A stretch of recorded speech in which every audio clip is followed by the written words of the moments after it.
Alright, let's take a look at this item. I have not even looked in the box yet. This is just a reveal. Mallory, 1852, 6V volts.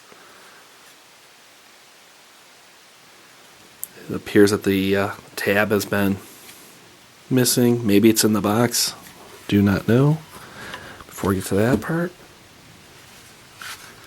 box appears to be in really good condition.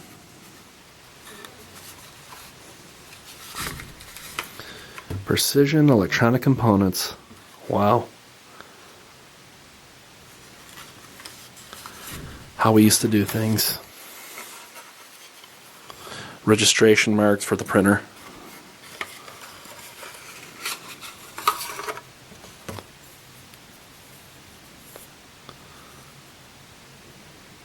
Wow, this looks cool.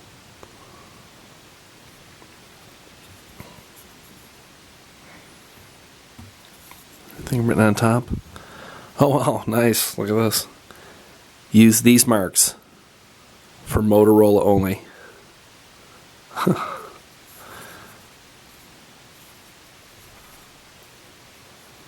trying to figure out how.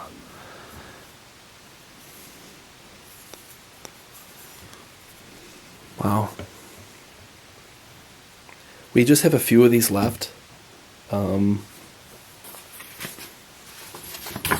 see if I can just kind of. You know what? Let me turn towards here. Maybe that will help. Nah, dang it.